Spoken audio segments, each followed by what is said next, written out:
Yesterday, the conservative majority on the United States Supreme Court ruled that the Trump administration can, for now, move forward with its plans to dismantle the Department of Education, which, I mean, I know there is a lot of stuff going on. We've talked about a lot of it on the show, but that is a very, very big deal. That is going to hit a lot of people in this country very hard. I mean, for one, it's unclear whether Trump can even legally do that, so we'll say that. There's a case on that matter that is currently moving through the lower courts. And what the Supreme Court did was effectively step in and say, before you decide if that's legal, we're going to allow it for the time being. So there's that. And if that wasn't concerning enough, this is the part that concerns me the most. The ones who will bear most of the brunt are our country's most vulnerable students. And we are just weeks away from kids going back to school in many parts of the country. Because despite what some conservatives might say, the Education Department does not dictate woke curricula for schools. In fact, it does not set any curricula at all. The department primarily helps fund programs that support low-income students, as well as students with disabilities. And the 5 states that will be hit hardest by these cuts all happen to be states that Trump won. The Department of Education is also responsible for enforcing civil rights law and overseeing student loans and grants. And if the Trump administration does indeed fire nearly 1,400 staffers, which is the stated plan, many of those essential programs that people across the country rely on will likely collapse. The firings themselves are just one step towards Trump's stated goal for the Department of Education, which is to shut it down completely. And what might come of that is more inequality and a further divided, scattershot approach to education in this country. Joining me now is Peggy Flanagan. She began her career in government by serving on the City of Minneapolis Board of Education. I think she was the youngest person on the Board of Education before he even had kids, which is a cool detail.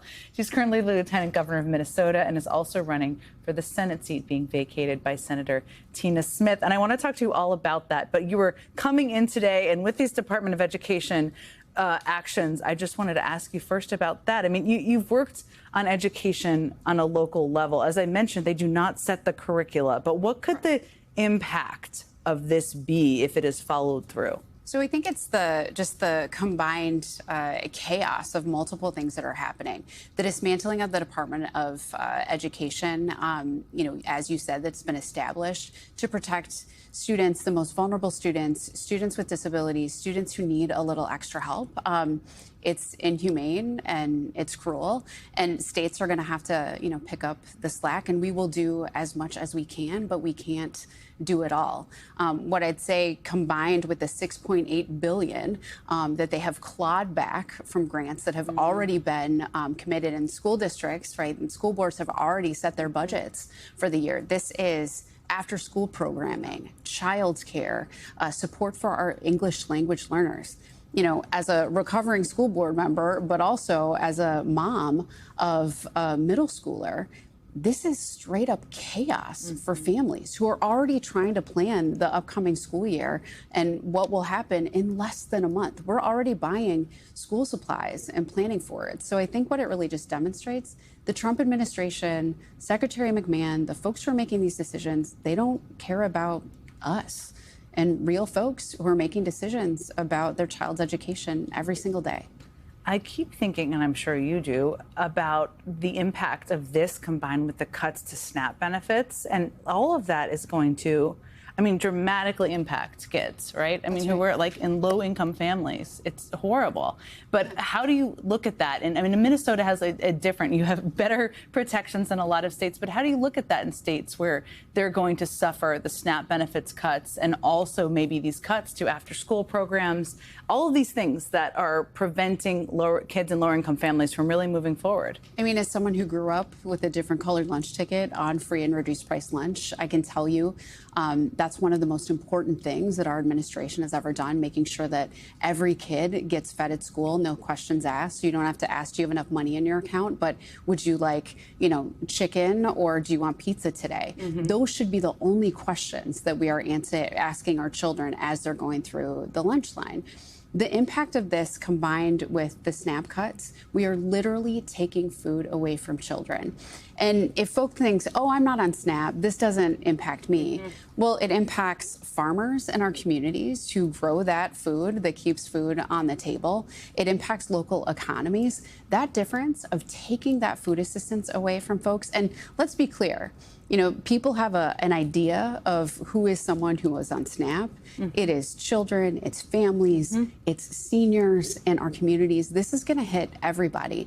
And I just think we do not have enough people working in Washington who have relied on SNAP to keep food on the table, Medicaid for their health, insurance. We need more folks who understand what it's like to grow up on the margins, to struggle, who are representing us here, because right now, these people are so out of touch, and this inhumane, big baloney bill that was just passed, we should be raising our voices in every single way that we can, pushing back and demanding more. So let's talk about your Senate race, because you bring, you're somebody, you just mentioned part of your background. I think I knew, but I'm not sure I knew, and probably people watching didn't know. You would also be, and I know you're not running to make history, but there's never been a Native woman in the Senate, which is kind of wild. Tell me about what you're hearing from people as you're campaigning about their concerns about the big ugly bill, about their concerns about what they're not seeing in Washington that they want to see. Absolutely. I think that folks are really clear what it is that they want. They want someone who's going to show up and work for them. For a long time, I think Democrats have been fighting to a draw or picking fights that we can win, instead of saying, what do our communities need and what should we be fighting for? What's that vision? I think Congress, lowering the price of 10 prescription drugs for folks on Medicare, that's great. And why not all of them? A $15 minimum wage should be the floor. Some dude sitting in behind a desk at a health insurance company shouldn't be able to make the decision whether you live or die. Your doctor should decide. These are the things that people are asking for. And I think this is the big vision that we need. There are a lot of folks who, frankly, even in my own party, who are bought by corporations. I think it's real people who need representation right now, and that's why I'm running. As someone who grew up in a working class family, we need folks who understand what that's like representing us in Washington, D.C. Well, I'm not saying you were referring to her. You are in a primary, so you have to run in a primary, and one of the people you're running against, Angie Craig, who's a congresswoman. What is the what should people understand? I'm sure you know each other. This is the thing about primaries, but absolutely. What should people understand about the difference in your approaches and what they would be voting for if they support you over her? Absolutely. Well, I made a decision to not take corporate PAC money, because I think, corporations have plenty of representation here in Washington. It is everybody else who needs it. I've spent my entire career working on behalf of children and families and making sure that families have economic security. It's not just my occupation, it has been my vocation. We have support from over 50 local and state elected officials all across the state of Minnesota, which I think speaks to the work that I've done for 20 years of my life in my career. And people need someone who understands what it's like to feel like the bottom could fall out at any moment.